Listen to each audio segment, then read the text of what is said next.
কলিয়াবৰৰ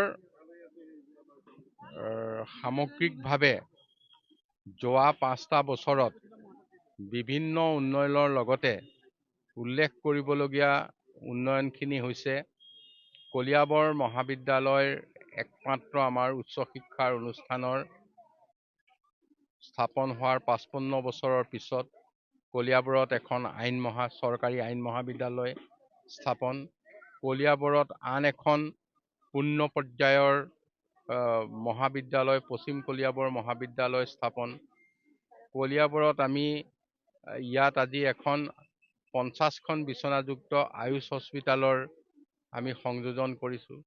চিমনাবস্তিত আমাৰ 50খন বিচনাযুক্ত এখন মডেল হস্পিটাল ইতিমধ্যে আমি আৰম্ভ কৰিলোঁ।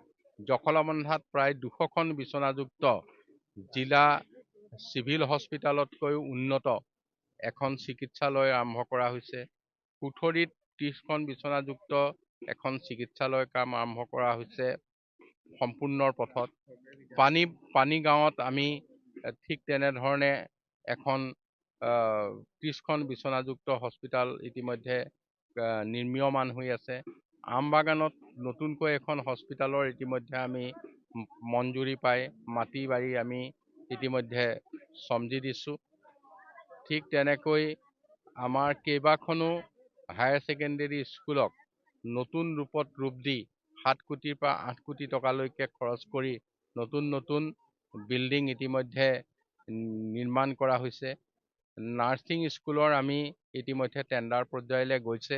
এখন সুন্দৰ নাৰ্ছিং স্কুল GNM স্কুল ইয়াত জখলাবন্ধাত স্থাপন হ'ব। এখন ITI ইতিমধ্যে প্ৰক্ৰিয়াৰ মাজত আছে, এখন ITI ইয়াত স্থাপন হ'ব।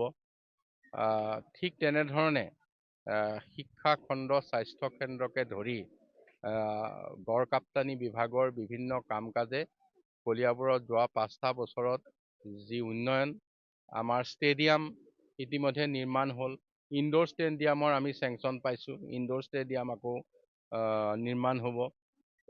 এইখিনিয়ে কলিয়াবৰক সামগ্ৰিকভাৱে আমি যোৱা 5 বছৰ কাৰ্যকালৰ চৰকাৰখনত যি আমি আগবাঢ়িবলৈ পাৰিছোঁ সেইখিনি ডক্টৰ হিমন্ত বিশ্ব শৰ্মা আমাৰ মুখ্যমন্ত্ৰীৰ নেতৃত্বত আমি পাইছোঁ। তেখেতক মই কলিয়াবৰবাসী ৰাইজৰ হৈ অশেষ ধন্যবাদ আৰু কৃতজ্ঞতা জ্ঞাপন কৰিছোঁ।